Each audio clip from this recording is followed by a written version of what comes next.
Welcome back to the press. We've now been joined by our guest, Dr. Olamide. He's an in-house analyst and a journalist. You're welcome. Good morning. Good to have you, Doctor. You're welcome. It's always but like we already know, you're going to be Doctor. Not Olamide. No, Olamide. Good morning. Okay. Don't bring the confusion. Okay, Doctor. No problem. Just before we came back, we saw a clip of the ongoing Labour Congress protests, and it's so beautiful to know that they have the support of the armed forces, because we saw them in front and at the back actually going with them. But I'm talking about this current ongoing nationwide protest. Do you see it as a solution to the current issue at hand? Well, if you actually talk about NSC going on protests and even strike, we are having strike in one of these faction. Let me just refer to it as faction of NLC now. But the fact is, I am not seeing NSC being proactive through protests. That's just a fact. Proactiveness, being proactive is not about you going on protest or you embarking on protest. I beg your pardon, 1 minute, Sokita. Viewers, please reminded that our phone lines are open for you to call in and make your contributions. Let's know how the protest is going at your end, because we understand it's a nationwide protest. Exactly. Well, as I was saying, when you look at the dialogue, the meeting they had day before yesterday, you discovered that federal government told them emphatically, okay, we are working on this. Even before they requested for it, federal government had been working on it. But the fact still remains that, many of these union leaders are political in nature, in which they have to be apolitical when it comes to union matters. Are you getting it? Because if you are actually in support of APC at the national level, and in your state you have PDP or you have Labour Party or you have any other party on board at the end of affairs of your state, then what will happen? Are you getting it? Whatever you do will not be seen as being neutral.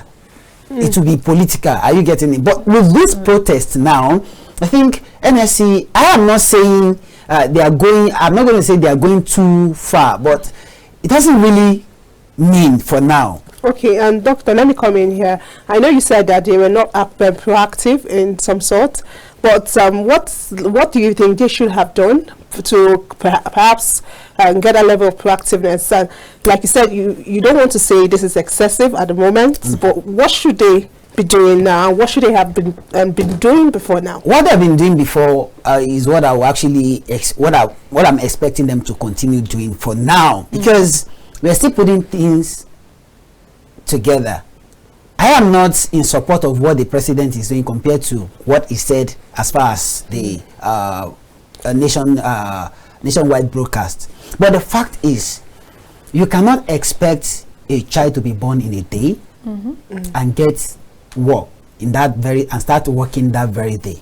So we need to put some things. He needs to understand this system first, and understanding the system. We're still having ministerial lists, and the screening and everything going on. So allow him to breathe. Allow him to breathe. I am not saying they are not doing the right thing, but I think it's not the right time for them to do it now. For me, I was actually giving the president 3 to 4 months. That okay, within 3 to 4 months, whatever you do will now be able to ascertain what your steps will be. If you say they were not supposed to take this step now, they are supposed to give the president a little more time. Do not forget that there were talks of this protest immediately after the subsidy announcement of the removal. Immediately after the announcement, they gave 2 weeks ultimatum. They were supposed to go on strike after 2 weeks. and then discussions came and then they had to suspend it for a little while. Then while they were suspending it and holding talks with the federal government, there was another increment in price. Exactly. So are you still saying they should have still waited? No, that is where at that point they will be regarded as compromised. No, because Nigerians have always said that they've been compromised. That was the point NSC is getting it wrong. Tell me. Yeah, that was the point NSC is getting it wrong. I'm a worker. Okay. Are you getting it? I am part of them. But the fact is, the increment in fuel pump price is not from the federal government. That's what we should know. But though we'll actually be blaming the federal government for everything, that is Nigerians for you. But the fact is, we should consider the exchange rate. What happened? What was the exchange rate when the fuel was 500? Now, what is the exchange rate now that the fuel price has increased? Believe me sincerely, we are still going to buy else, or else we have what we are going to be selling in at the international market that will actually be increasing the value of our currency. If not, we are still going to buy this fuel at the rate of 1,000 naira. I am not saying it is good. I am not, but the fact is, NSC should have known better that the increment in price is not actually orchestrated by the federal government. But governments make policies, and these policies kind of affect the way things turn out in the first place. You said you made mention of a child does not just grow and expect everything to work, but at least that child will, the parents of that child will ensure that the child is healthy to grow well. Well, do you actually know let's quickly take this call and know what our viewers think. Hello, good morning. Yeah, Alhassan, beautiful morning, and a big good morning. Good morning. From Lagos. All right, SND, please join the conversation. Thank you very much. My big brother, my dear friend, Dr. as Victoria said, Alhassan, beautiful morning to you. Beautiful morning to you too. Thank you very much. You know, first of all, let me just look at the angle of this NLC strike of SN when we don't have labor minister on ground.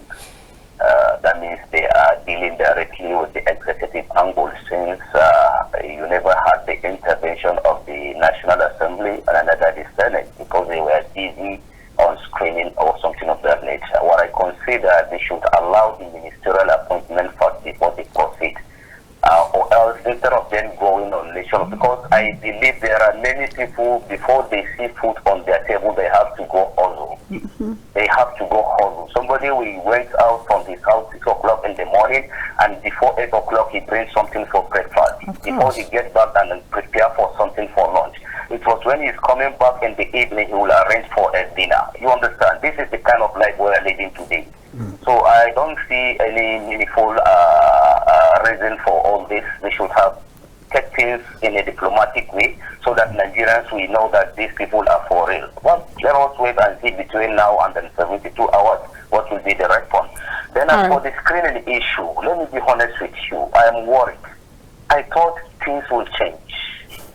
Seriously, I thought things would change, because what I'm seeing is not my expectation. I don't know. The two of you there know the exact meaning of screening. Are we on a real screening process? Can any one of you answer this question? Because in my own terms and belief, screening is the evaluation or investigation of something as part of a methodical survey to assess suitability for a particular role or a purpose. Are we doing that? That's the question. Are we for it when you said go and go? And secondly, I think even if it is law that gives them the power, they should review that law, because there is need for expert involvement in this screening process. We are talking about leading 200 million Nigerians, not a state, not a local government. We are talking of dealing of 774 local governments. You understand my point? So the question is, there is need for expert involvement. Like psychologists needs to be there, because these are the people who study mind. You understand my point? Absolutely. And character at the same time. You understand? And also, journalists have to be involved. I see no. In fact, sometimes I ask myself, are we for real? Tomorrow you will be complaining, asking. Thank you, SND. Listen, please, just 1 minute. Why I ask of this expert involvement? You remember sometimes back, the wife of a president said he was one time having issues of disorder. I don't know that you understand my point. In the characters we see in the podium, you will ask yourself, is this man okay or is this woman okay? I don't know that you get my point. Absolutely. So obviously, something has to be done. Thank you very much. I remain SND from Lagos. All right, thank you, SND. Thank you for voicing your concern.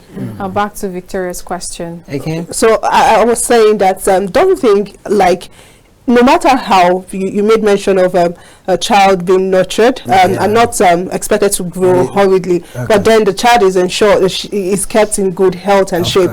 At this point, no matter whether be it time should be allocated to Tinubu to ensure that things are done properly, but yet Nigerians should not be suffering. You said we should allow the president to breathe. I don't get. Well, what I'm actually trying to say is this. Believe me sincerely, this issue of hike in price, increase in price of pump price, doesn't really directly affect NLC.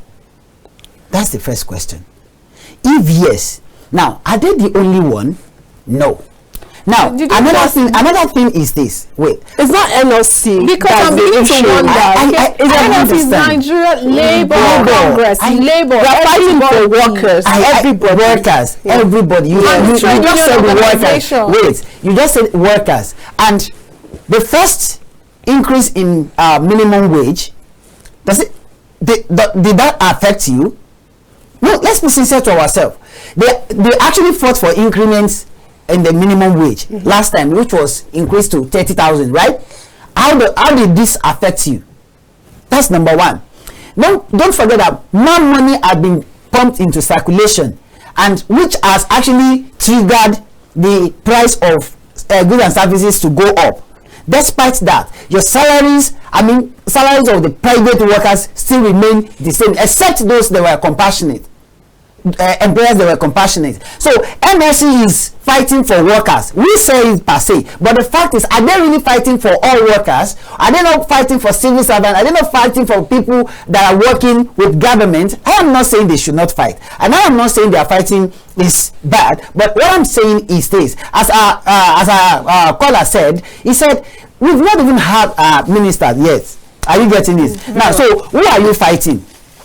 These people that actually that are coming in to bridge the gap so that you won't go on you not go for protest or go on strike or whatsoever. They're actually trying to make sure that Nigerians are facing trouble now. They are facing a lot of challenges now. Don't add to it. You see, with this protest in Oyo State yesterday, a lot of workers were beaten up yesterday in Oyo State. So is that protest going to be successful today? When you beat up someone yesterday, and you expect the person to continue to join you today, and you expect the family of those people to actually keep calm and be watching you, and that will actually be what will actually lead to fracas. Dokita, let's quickly. Dokita, to think that Labour is fighting for probably just workers with government is to limit their demands to probably just increase in salary payment.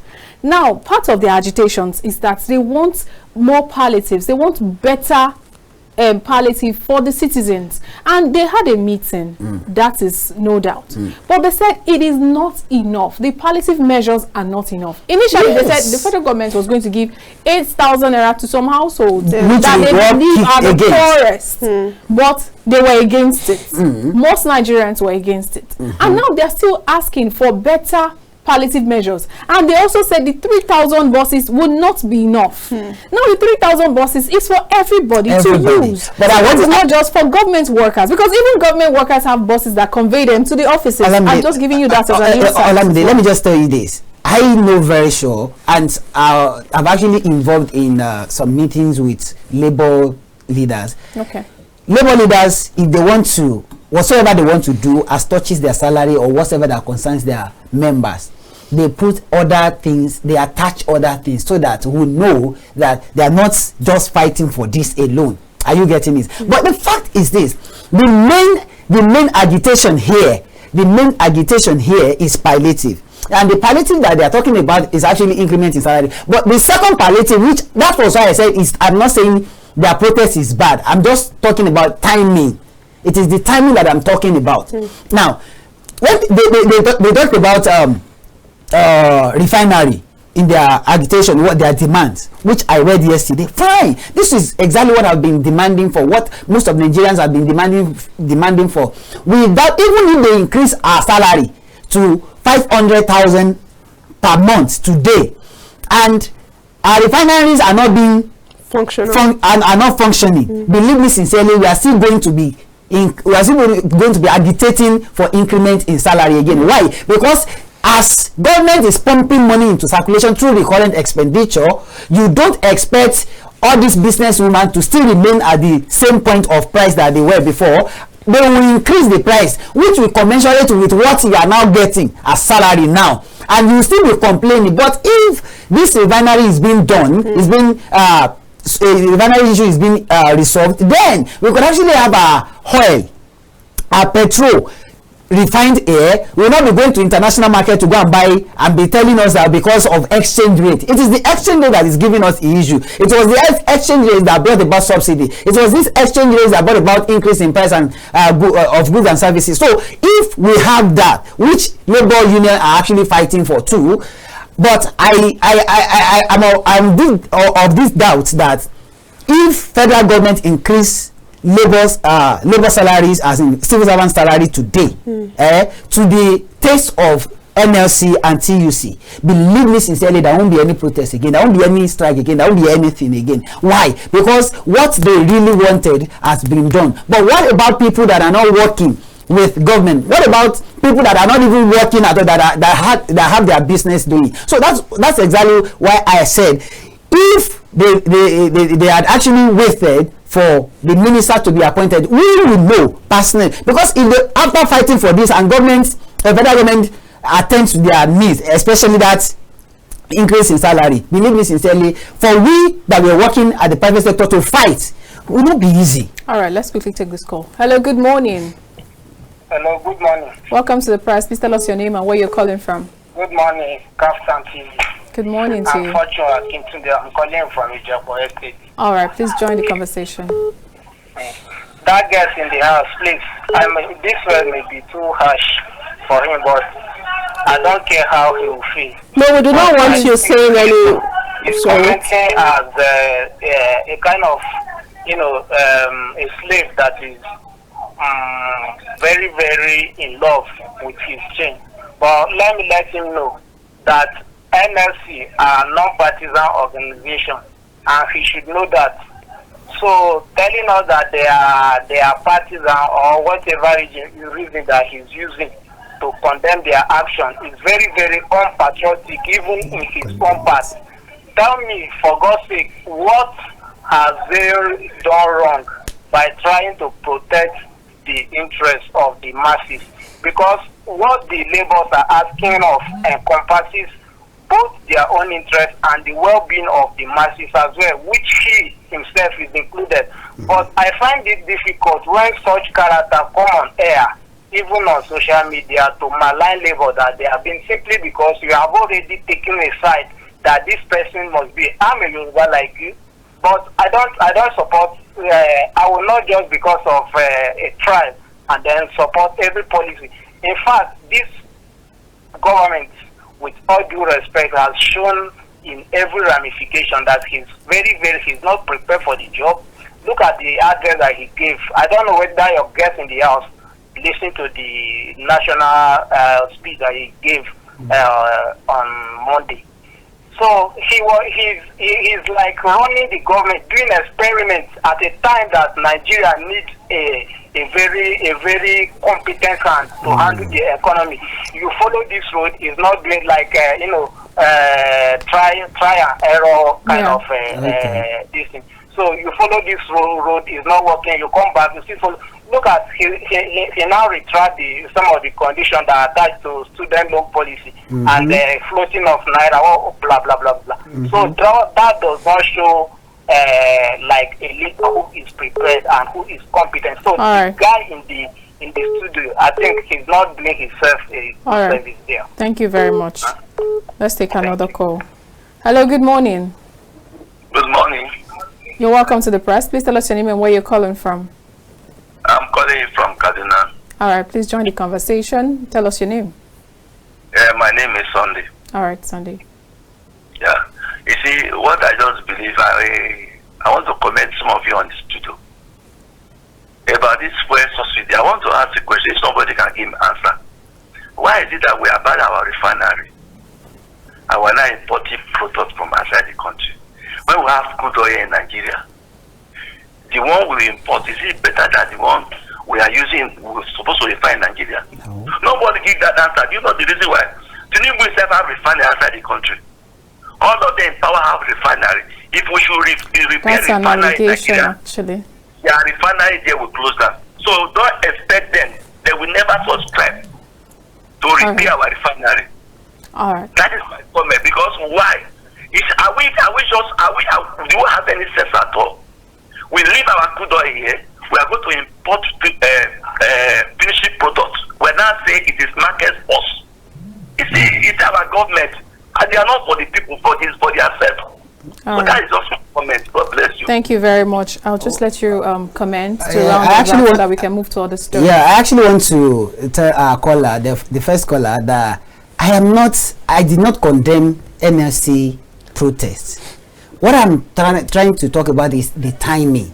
And when we talk about what the president, I am not even supporting the president, because I've said it in my point that what the president actually said, the broadcast that the president gave to Nigerians, is not even part of what it's not even at all. It's not as concerned what is happening to Nigeria, what will actually ameliorate or alleviate or cushion the effects of the subsidy removal for now in a short term period. But what we are saying is, we are talking about NLC. If we move to the issue of our president address or whatsoever, now you will see that what we are going to say is going to be different from what our caller said.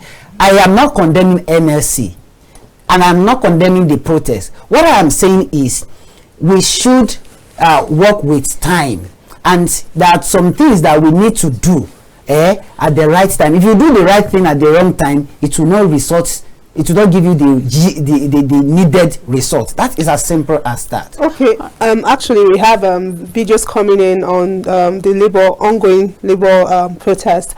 Well, however, I think we'll bring that details later, perhaps in our news. But we have to move to other issues like the ministerial list. We were seeing that Tinubu sent second ministerial list today. I would want you to comment on the way it has been going, the process. I was telling Olamide that I had actually lost interest in the screening in the assembly for a long time because of the way it's done. I don't see why people you expect to be to administer to be put in administration just come and you tell them to take a bow and leave, no matter their antecedents, no matter how good they've been. Not everybody know them. We should know them. Okay. So do you think this National Assembly could also be placed as also rubber stamped as the 10th or 9th Assembly? I think I've said this before they came in, before they resumed, that this assembly is going to be, I wouldn't want to use any word that it's going to be a rubber stamp. Let me use that word, but it's not going to be even as proactive as what we had in the past. Why? Because with this process of screening, you will have seen that there's nothing like screening here. It is just an acceptance sitting that they are doing now. As in, what they are doing now is just acceptance sitting. There's nothing like, okay, I remember the way we were still representatives during our union days while we were in school. There's no way you bring somebody to our sitting for screening and the person will not be sweating. He will sweat because questions that has to do with the life of people that you want to represent will be posted to you. So, but here, what we have here is just acceptance sitting, and we've been having such. So it's not something that is new. It's not. I cannot be wondered with what we are having in the National Assembly. But what I know very sure is they know what they are doing. This list had been sent to then they've deliberated on this list, and they know very sure that okay, they cannot even. Okay, fine. Have you seen any of these ministers being rejected? All right. No, they will not. Why? Because they are just a bed of a feather. Before I proceed to my question, let's quickly take this call. Hello, good morning. Hello, good morning. You're welcome to the press. Please tell us your name and where you're calling from. God bless you. I'm calling from Kaduna. All right. Your name, please. My name is Bola. All right. Bola, please talk to us. Concerning this ministerial screening, I cannot see what they are screening. Because for me, it's just like payback. Thank you so much for what you have done for me. Thank you for what you have given me. I'm appreciating you by giving you this ministerial appointment. Because if not, tell me, my sister, somebody who is a practicing doctor, they should go and manage transport. What does he know about transportation? At least when you are bringing your ministerial list, you attach their portfolio. When they are screening them, they will ask them based on what they are going to do. And now, all of them, they are. In fact, I don't see anything good coming out there because all of them are politicians. All right. They want to come so that they too they will come and grab their own and go. Because the last assembly, nothing. The 9th. Anything Buhari brought, they will stamp it. So this one is equally the same thing. Because already he has already told us that he will continue where Buhari stopped. So my sister, I don't think all these people that are just about the minister. God bless you. All right. God bless you too. Okay, I want you to make okay. So apologies. I'm surprised because, well, she was right, to have expressed that opinion. And at the same time, through the screening, because portfolio was not attached. Exactly. That's the reason why I expected rigorous screening. So you know where this person actually fits in. You just tell them to take about Olamide, don't let us deceive ourselves. Each and every one of them know already. They had been informed which position, which sector of the economy they are to supervise. So it's only the Nigerians that haven't been informed. So they know what they are doing. So if they do not know what they are doing, are you telling me that you will bring me up? We have over 41 ministerial position. Are you getting this? So you are not bringing me up to test me on each and every position. Who does that? And who does that? As I'm an economist, I am expected to be tested in my area. Okay, fine. What do you know about economists? What do you know about our economy? What can you do? Okay, our economy was like this in so year. What do you think will have done better? But so these are things. Who should be blamed here? Who should be blamed here? Who should be blamed? This one is a political game. So because I'm surprised because this is a political game now is a mix of different political parties. So how is it that this you are not there? Perhaps where you're coming from. Perhaps if there was the portfolio attached, then we'll be centered on what questions or line of questions we are to bring in the table. But the issue is it. Go to this assembly that we are talking about. Olamide, Victoria, go to this assembly. You will discover that it is out here that we are talking about political party. Immediately you are in there, they are one. And you're supposed to be representatives of the people. And you are supposed to be representing them. That is why you are having issues here. And people will not see it. Like when we talk about this, people imagine one of these PA, so-called PA to one of these National Assembly leaders and saying, well, we are going there. We are still going to there. At least we are going to drink, we are going to eat, and we are going to come out. Who does that? All right. That's what they go there to do. So, and apart from that, one of the labor leader too, excuse me, within short time, one of the labor leader too commented on my post on Facebook, and I was wow. A labor leader saying if 10,000 refineries cannot do anything in Nigeria. All right. Imagine. Thank you very much, Dr. Olamide. Thanks for your time. We really appreciate you. Thank you so very much. All right, viewers, that's where we draw the curtains on today's show. We'll see you again tomorrow. I am Olamide Alhassan. And I am Victoria Agbi. Do have a splendid day. I don't see you tomorrow. Bye for now.